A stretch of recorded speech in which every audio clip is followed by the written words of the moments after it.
The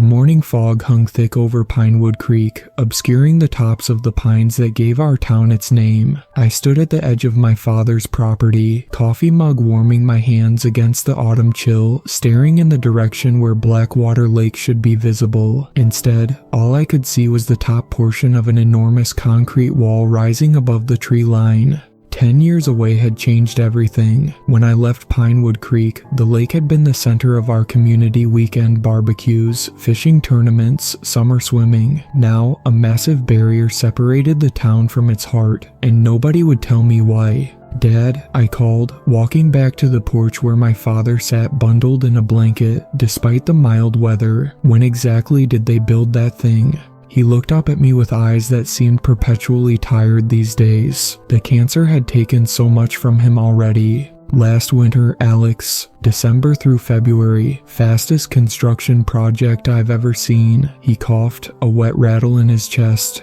"Government men showed up one day, announced the lake was being secured for water conservation, and started working around the clock."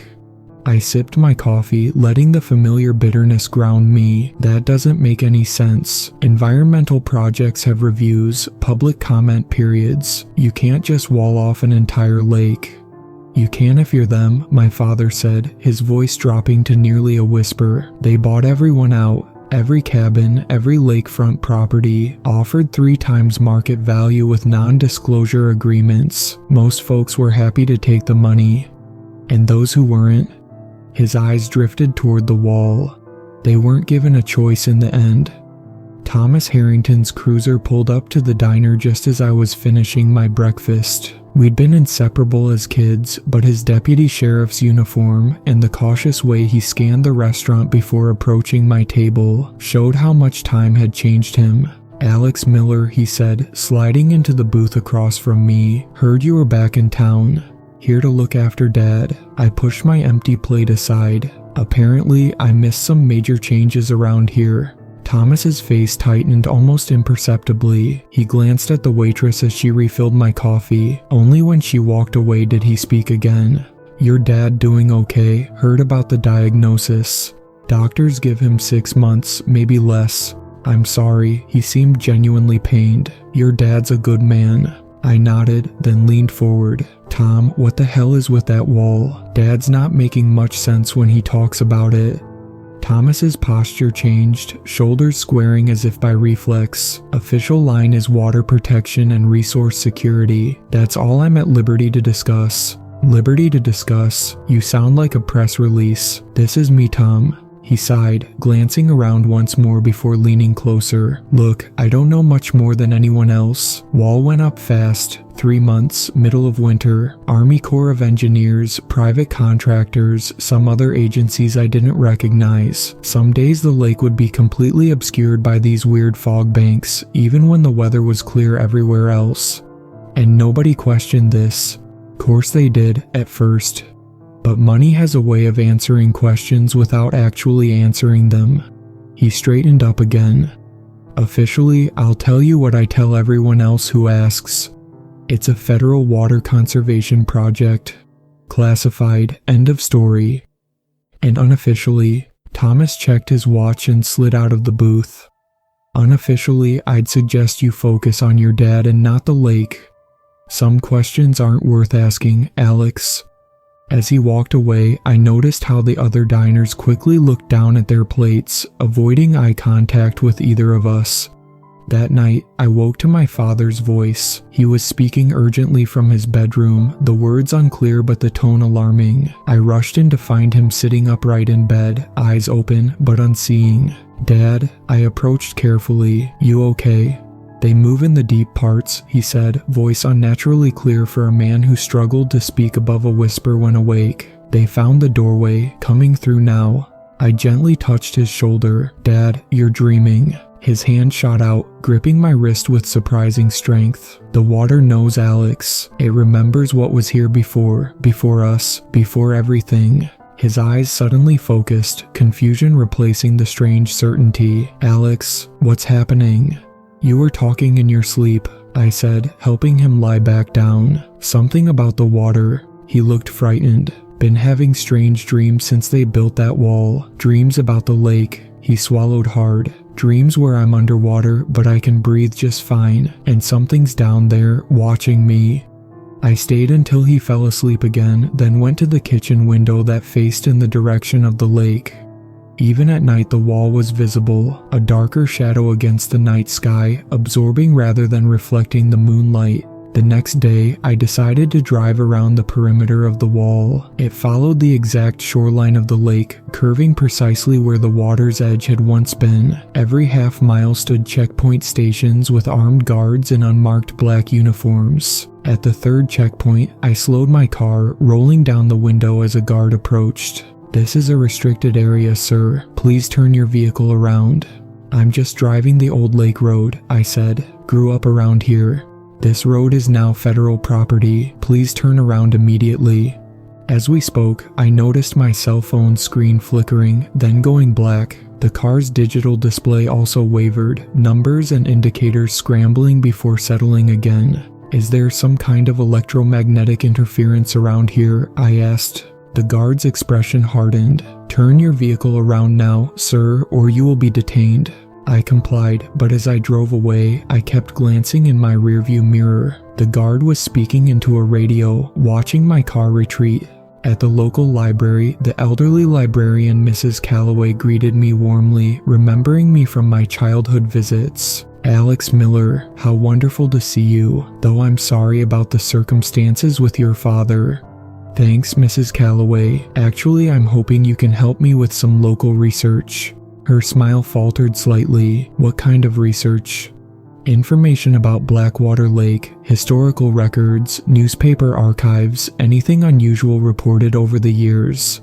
Her eyes darted to the security camera in the corner of the room, then back to me. "Most of our lake records were relocated last year. Government request." "Relocated where?" "I wasn't told." She hesitated, then lowered her voice. "But I kept copies of some things. Force of habit, you know. Librarians don't like losing information." She led me to a back room filled with filing cabinets. "These are my personal archives, not officially part of the library collection anymore."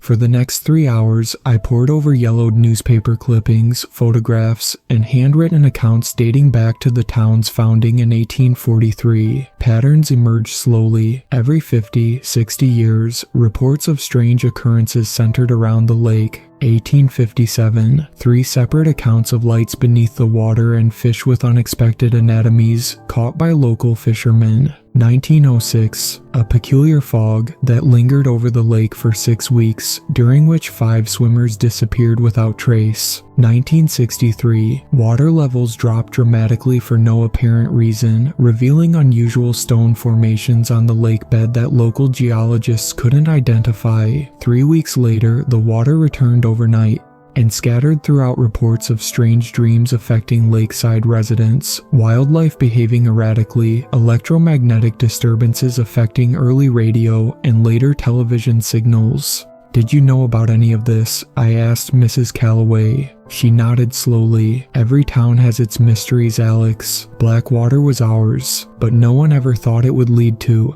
She gestured vaguely in the direction of the wall. "Do you know anyone who owned property on the lake? Someone who might talk about what happened before the wall went up?" Her lips pressed into a thin line. "Those people signed papers, Alex. Legally binding papers. But someone must be willing to talk." She wrote something on a slip of paper and slid it across the desk. "I didn't give you this. You never saw me today." The paper had a name and address: Richard Oakes, 1742 Pine Ridge Road.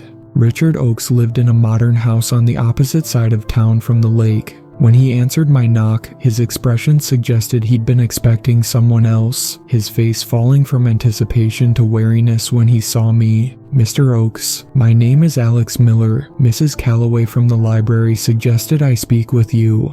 She shouldn't have done that. He began to close the door. "Please, I'm just trying to understand what happened to our lake." My father is dying, and he's having nightmares about something in the water. The door stopped. Nightmares. His voice had changed, tension replacing annoyance. About being underwater, about something watching him. Oakes opened the door wider. You'd better come in. His living room was dominated by paintings of Blackwater Lake, the water unnaturally still in each depiction, the surrounding forest too dense, too dark. I used to have a cabin on the North Shore, he said, offering me coffee that I accepted more out of politeness than desire. Been in my family for generations. I wasn't going to sell, no matter what they offered. What changed your mind? He stared into his coffee cup as if reading prophecies in the swirls of cream. I saw something. Last October, about a month before they started construction.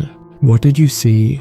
I was fishing at dawn, fog on the water, still as glass. Something broke the surface about 50 yards out. I thought it was a deer swimming across. We get that sometimes. He swallowed hard. But it wasn't a deer. What was it? I don't have words for what it was. It was large. It seemed to change as it moved, and it looked at me with something that wasn't exactly eyes, but I knew it was seeing me. His hands trembled slightly. 3 days later, men in government vehicles came with their offer. When I refused, one of them showed me photographs of what I'd seen. They'd been watching it too. They knew about this thing. Not just knew, they were waiting for it. Oakes set his cup down. They showed me other photographs, things they said came out of the lake in the 60s, in the early 1900s. They said every half century or so, the lake becomes active. Active how? They wouldn't explain completely. Something about thinning boundaries. But they made it very clear. Take the money and the NDA or be forcibly relocated without compensation under national security protocols. He looked up at me. I took the money. Everyone did. And the nightmares. His expression grew distant. Started the night after I saw it. Haven't stopped since, even after moving away from the lake. On the drive back to my father's house, I noticed a black SUV following at a consistent distance. When I took an unnecessary turn, it continued straight, but another identical vehicle picked up the tail 2 blocks later. My phone rang. Thomas, where are you right now? He asked without preamble. Heading home. Why? Change of plans. Meet me at Crowley's Point in 20 minutes. Come alone and leave your phone in the car. Crowley's Point was a bluff overlooking what used to be the widest part of the lake. Now it offered the closest public vantage point to observe the wall. When I arrived, Thomas was already there, leaning against his personal truck rather than his department cruiser. You're being monitored, he said as I approached. Someone put in a request for surveillance after you visited the perimeter checkpoints. You know about that? I know a lot of things I'm not supposed to know. My brother works security on the wall, inside the perimeter. I stared at him. There's something inside, beyond just keeping people out. Thomas looked pained. It was supposed to be a 6-month assignment. He's been there 14 months now. They won't let the security teams rotate out anymore. Why not? He says they've been exposed to something, says it's not safe for them to leave. Thomas kicked at the gravel. Last time we spoke, he didn't sound like himself. Kept talking about the opportunity beneath and how they've been patient for so long. Who's been patient? I don't know, but he managed to get me this. Thomas handed me a small plastic card. A security badge with no photo, just a barcode and alphanumeric sequence. It's an access key for maintenance workers. Gets you through the North Service entrance. I turned the card over in my hand. Why are you giving me this? Because something's happening in there and nobody outside knows about it. Kevin, my brother, he said they're bringing in more researchers, more equipment. Said there's a date they're working against. What date? December 17th. He wouldn't explain why, just said that's when it opens fully. A chill ran through me that had nothing to do with the autumn air. The newspaper reports I found. The events happen in cycles. We're due for another one. Thomas nodded grimly. Whatever they built that wall for, it's not to protect the lake from us. That evening, I found my father standing in the backyard, staring in the direction of the lake despite the wall blocking any view of the water. You should be resting, Dad, I said, gently taking his arm. "I can hear it, Alex," he whispered. "Even through that wall, I can hear it calling." "Hear what?" "The water, the things in it." His eyes were clearer than they'd been in weeks. "They've always been there, you know, not just in the lake, in all the deep water places of the world, waiting." I helped him back inside, disturbed by the conviction in his voice. As I was settling him into his chair, he gripped my wrist. "Your grandfather knew. That's why he moved us inland from the shore when I was a boy. He'd seen something out on the water one night. Never went back to the lake after that." "Grandpa's journals," I said suddenly, remembering the books stored in the attic. "Do you still have them?" He nodded weakly. "Box in the attic, blue trunk."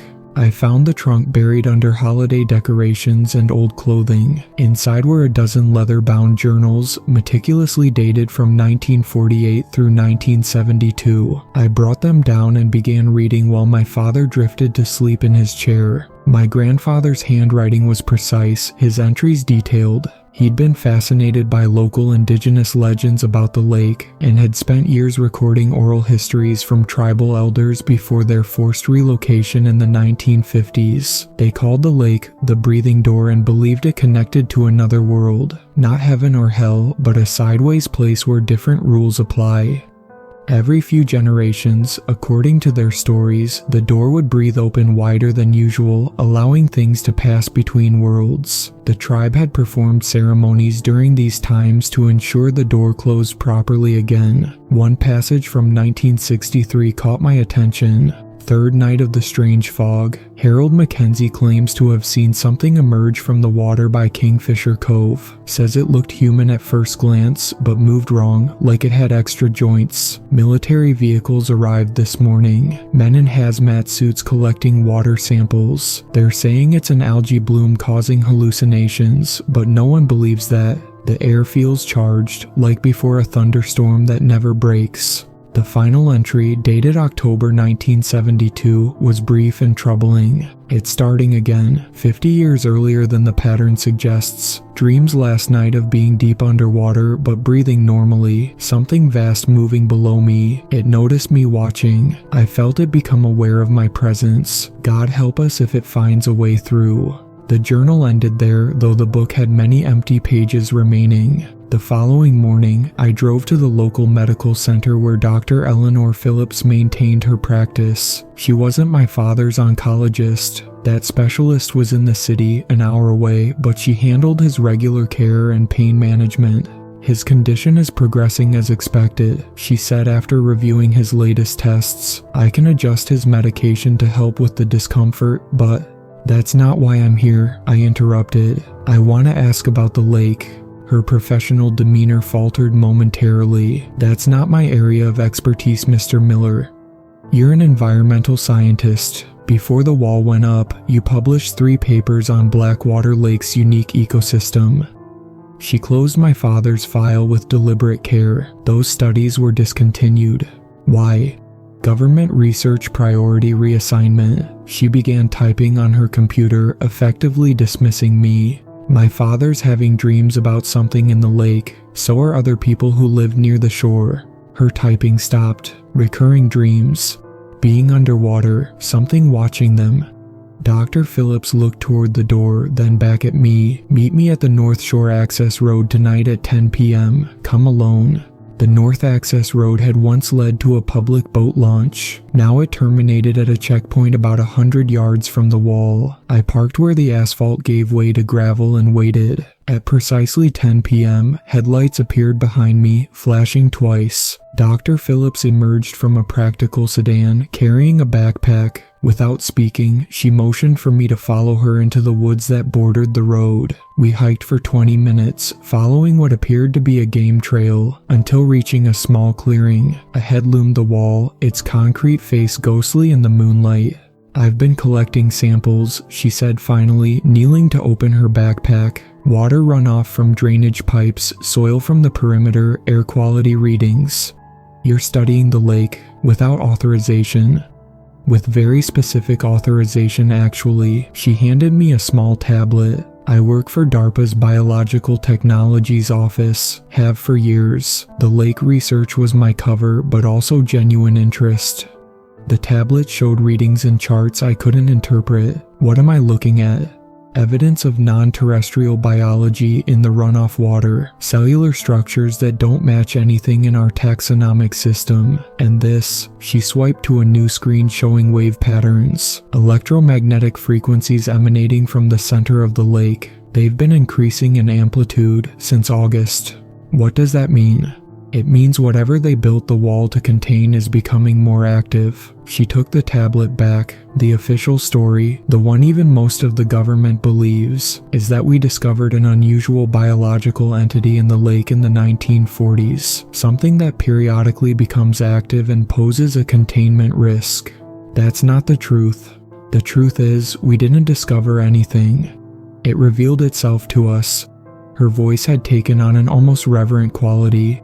The entity in the lake is just a small extension of something much larger, something that exists primarily in another dimensional plane but intersects with our reality at certain points. Deep water is one such intersection point. You're talking about aliens.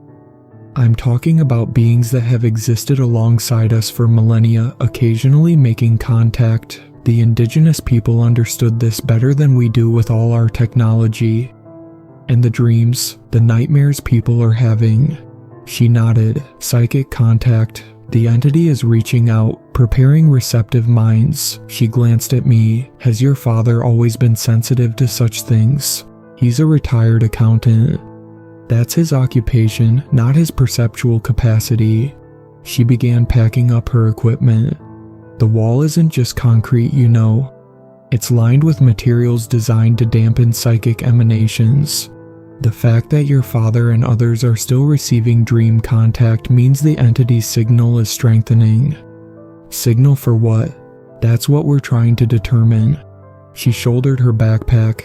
December 17th is when the current cycle peaks. The dimensional boundary will be at its thinnest. If they're planning something, that's when it will happen.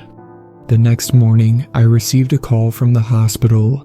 My father had been admitted after collapsing at home. By the time I arrived, he was in intensive care, unconscious and connected to various monitoring machines. Stroke, the doctor explained gently. Given his weakened condition from the cancer, his prognosis is not good. I sat by his bed for hours, watching his chest rise and fall with mechanical assistance. His eyes moved rapidly beneath closed lids, dreaming even now. As evening approached, Thomas appeared in the doorway of the hospital room, his expression grim. "We need to talk," he said, voice low. "My brother hasn't reported to his shift for 2 days. No one can reach him. Could he have left the perimeter? That's just it. His vehicle is still there. His apartment inside the compound is untouched, but he's gone. And he's not the only one. 6 security personnel unaccounted for since yesterday." A nurse entered to check my father's vitals and we fell silent. When she left, Thomas continued. "Something else. They're evacuating all non-essential personnel from the research facilities inside the perimeter, claiming it's a scheduled rotation, but it's happening too fast, too disorganized." Dr. Phillips mentioned a date, December 17th. That's when whatever they're expecting is supposed to happen. "That's 3 days from now," Thomas said. "We need to get inside, Alex. Find out what's really happening." I thought of my father lying unconscious, possibly dying. I can't leave him. The doctors will call if anything changes. This might be our only chance. I hesitated, then nodded. "Tonight, then."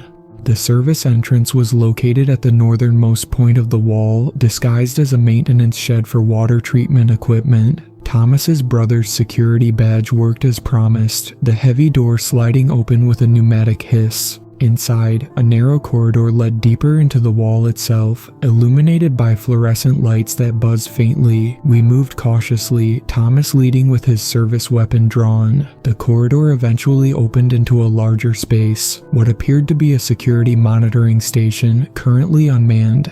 "This isn't right," Thomas whispered. "This should be staffed around the clock."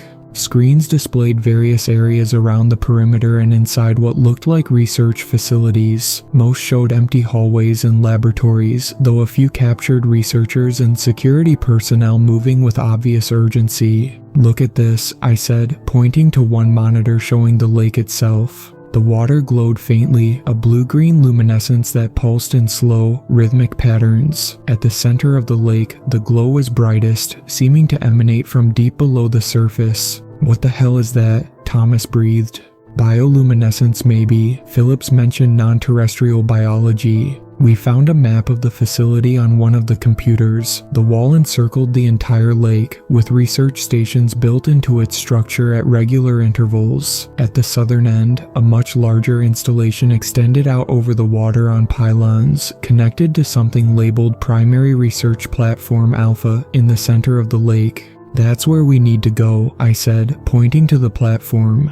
"Security's heaviest there," Thomas noted, studying the patrol patterns on the monitors.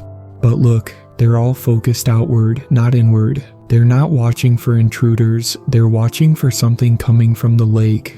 We found maintenance coveralls and hard hats in a locker room, providing just enough disguise to move through the less secured areas. Using service corridors and utility tunnels built into the wall's structure, we made our way slowly toward the southern installation. Twice we had to hide as security teams passed, their conversations revealing growing tension.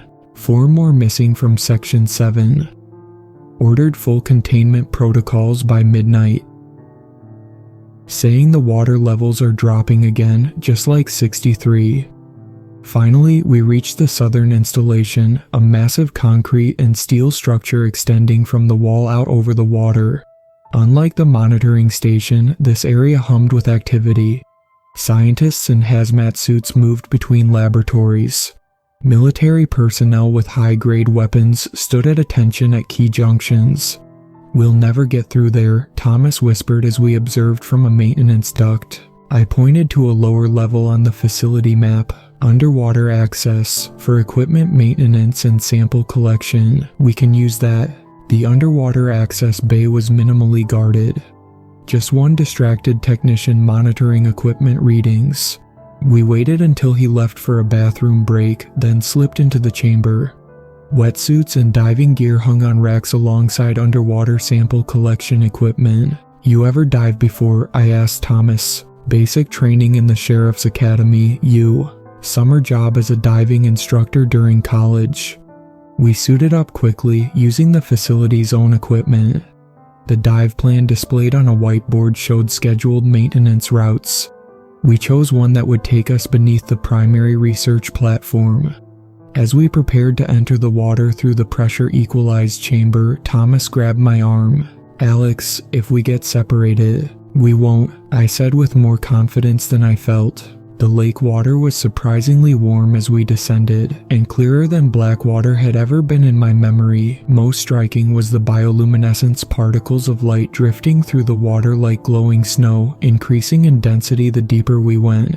We followed the maintenance tether line extending beneath the platform, our powerful dive lights barely necessary in the strangely illuminated water. Fish swam past, ordinary lake species like bass and perch, but they moved in unnaturally synchronized patterns, like a single organism controlling multiple bodies. Beneath the research platform, massive concrete pylons extended to the lake floor, each covered with monitoring equipment and cameras. We used these as cover, moving from one to the next, avoiding the sweep of security submersibles patrolling the perimeter. The center of the platform featured an enormous cylindrical structure extending from the surface all the way to the lake bottom, some kind of core sampling or drilling equipment. Around its base, the lake floor had been excavated, revealing what at first appeared to be natural stone formations. But as we drew closer, I realized they weren't natural at all. Geometric patterns too precise to be random, curves and angles that formed a massive circular structure embedded in the lake bed.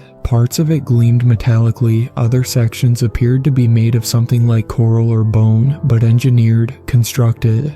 Thomas pointed urgently upward. From our position, we could see into the bottom of the central cylinder. It was hollow, a massive tube extending from the structure up to the research platform. Inside, suspended in some kind of containment field, floated what I can only describe as a tear in reality, a vertical slit of absolute darkness about 20 feet tall, edges pulsing with the same bioluminescent light that permeated the lake. As we watched, the slit widened slightly, and something moved within the darkness, not emerging, just shifting position like an eye peering through a keyhole. Suddenly, alarms began blaring, audible even underwater. Red emergency lights flashed throughout the structure. The containment field around the slit flickered momentarily. Thomas grabbed my arm, pointing frantically toward the surface. We began ascending rapidly, perhaps too rapidly, safety protocols forgotten in our urgency to escape whatever was happening. As we neared the platform, a massive shockwave hit us, some kind of underwater explosion or energy release. The force separated us, sending me tumbling through the water. My dive mask cracked, water beginning to seep in. Through the distortion, I saw Thomas being pulled downward by some kind of current or force, his arms flailing as he disappeared into the glowing depths. I fought my way to an external access ladder and climbed onto the platform, removing my damaged gear. Emergency evacuation protocols were clearly in effect. Personnel rushing toward transport vessels, alarms continuing to wail. No one paid attention to me in the chaos. I made my way inside, searching desperately for Thomas while trying to understand what was happening. Monitors throughout the facility showed the same thing. The tear in reality was expanding, the containment field failing. In a central control room, I found Dr. Phillips directing evacuation efforts, issuing orders with calm authority that belied the panic around her. "Phillips," I shouted over the alarms. She turned, unsurprised to see me. "You shouldn't be here, Miller."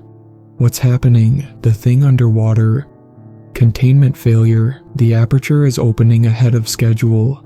She glanced at the monitors. "We've been studying it for decades, learning to communicate with what exists on the other side. But something changed in this cycle. It's not just opening, it's being forced open from the other side. Thomas is down there. He was pulled under." Her expression shifted to something like pity. "If he was near the aperture when containment failed, he's gone. Or worse." "Worse how?" Instead of answering, she led me to a secure room where a bank of monitors showed underwater footage. On one screen, I saw human figures moving near the aperture, but they weren't wearing dive gear. They swam unnaturally, bodies moving with too many degrees of freedom. "Former security personnel," Phillips said flatly, "transformed by prolonged exposure to the dimensional boundary. They're assisting in the opening now." I scanned the figures, heart sinking when I recognized Kevin, Thomas's brother, among them. His face was still recognizable, but his body had elongated, joints bending in impossible ways as he worked at the structure surrounding the aperture. "What are they doing?" "Dismantling our containment measures. They serve the other side now." Another alarm sounded, higher pitched and more urgent. "Critical failure," someone shouted from the main control room. "Aperture expanding beyond predicted parameters." "Initiate scorched earth," Phillips ordered. "We've lost containment. Send the evacuation signal to the town." "What does that mean?" I demanded, grabbing her arm. "It means we failed." Her professional demeanor cracked, showing genuine fear. "The wall was never just to keep people out, Alex. It was to keep something in. Something that's been trying to fully enter our world for thousands of years. We thought we were studying it, communicating with it, but it was studying us, learning our weaknesses." The building shuddered, a deep vibration rising from below. "The emergency protocols are designed to collapse the entire facility, triggering underwater charges that will theoretically seal the aperture." She looked doubtful, "But we've never had to deploy them before." "In the town, evacuation radius is 15 miles. Anyone left behind." She didn't finish the thought. Through the windows, I could see military helicopters arriving, extracting personnel from landing pads. The water around the platform bubbled and churned, glowing brighter. "I have to find Thomas," I said. "He's gone, Alex. If you stay, you'll die too. Or worse." I echoed her earlier statement. She stared at me for a long moment. The entities on the other side can't exist fully in our reality without adaptation. They need vessels, human bodies modified to accommodate their consciousness. Your friend is likely becoming one such vessel. The building shook again, more violently. Final evacuation call, a voice announced over the intercom. T-minus 10 minutes to facility self-destruct. Come with me now or stay and die, Philip said, moving toward the exit. I thought of Thomas, of his brother, of my father lying unconscious in the hospital. There's no way to stop it. We're long past that point. She paused at the door. The wall was never going to be enough. We just bought ourselves time. I followed her to the evacuation helicopter, my mind racing. As we lifted off, I could see the entire structure of the wall from above for the first time. It wasn't just circling the lake, intricate patterns had been built into its design, symbols and geometries visible only from this perspective. The wall is a ward, I realized, like what the indigenous people used in their ceremonies. Phillips nodded. We incorporated their knowledge into our technology, but this cycle is stronger than any before. The entity has been patient, gathering strength for centuries. As our helicopter banked away, I saw the lake water begin to recede dramatically from the shores, pulling back as if drawn by some force at the center. The research platform listed dangerously as support pylons were exposed. Then came the explosions, precisely sequenced detonations around the perimeter of the wall, followed by a massive blast at the center of the lake. A blinding flash of blue-white light erupted, forcing me to look away. When I could see again, the entire facility was gone, a massive cloud of steam rising from a churning vortex of water.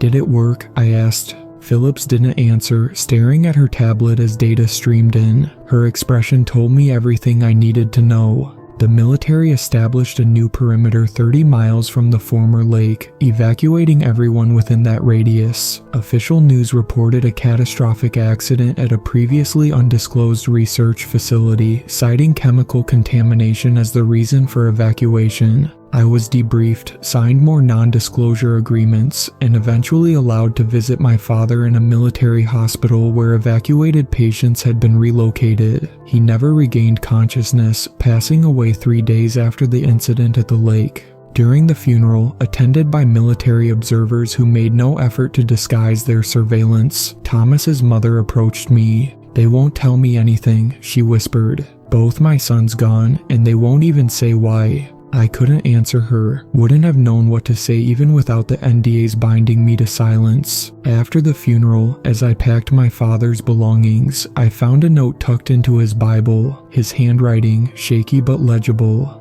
"The water remembers Alex. It all came from water in the beginning, and it wants to come home." That night, I had my first dream of being underwater, breathing normally while something vast moved below me. Something that knew my name.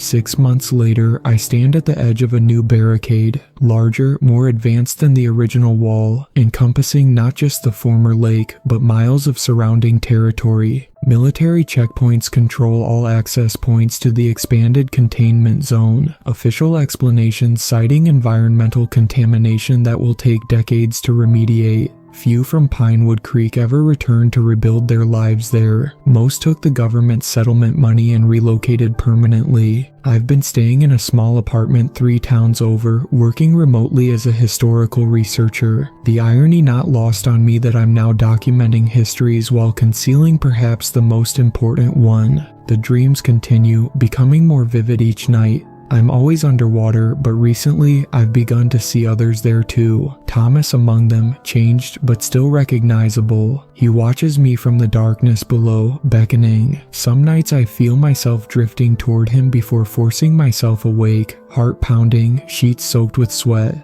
Last week I noticed something on my arm, a small patch of skin with a faint blue-green luminescence visible only in total darkness. The same glow I saw in the lake water. It's spreading slowly, a centimeter per day. Dr. Phillips has disappeared. Her name erased from scientific publications, her existence effectively removed from official records. When I tried contacting colleagues from her former university, they claimed never to have heard of her. Yesterday, I received an unmarked package containing a single thumb drive. The video file it contained showed underwater footage dated 3 weeks ago, a new research submersible exploring the crater where Blackwater Lake once stood. The crater should have been empty, the explosions having collapsed the aperture and the ancient structure around it. Instead, something new has taken its place. A massive formation that appears partly biological, partly mechanical, growing and reshaping itself, even as the cameras record it. Most disturbing were the human figures moving around it, dozens of them swimming without equipment, bodies distorted but faces still recognizable, former residents of Pinewood Creek, security personnel, researchers, and Thomas organizing them, directing their efforts as they expanded the structure. The video ended with a text message: "The new containment won't hold." December 17th wasn't the end of the cycle, it was the beginning of a new phase. I know what I have to do now. The indigenous people understood that the ceremonies weren't just about closing the door. They were about maintaining balance, negotiating with whatever exists on the other side. The government tried to contain and study it instead, breaking a pact thousands of years old. The luminescence has reached my shoulder now. Sometimes I hear voices when I'm near large bodies of water, whispers just below the threshold of understanding, calling me home. I'm writing this account as warning and explanation. By the time anyone reads it, I'll be gone, returned to what remains of Blackwater Lake, to the place where Thomas waits beneath the new wall. They need someone who understands both sides now, a translator, an ambassador. The entities aren't malevolent exactly, just profoundly different, operating on principles our science can barely comprehend. They've been patient for millennia, waiting for us to evolve enough to understand them. The wall was never meant to keep them in. It was built to slow how quickly they get out. And now, it's failing. If you're reading this and the dreams have started, you've already been chosen. The water remembers and it's calling you home too. The next phase has begun. Look for the glow on your skin. Listen for the voices in the deep places. We'll be waiting for you.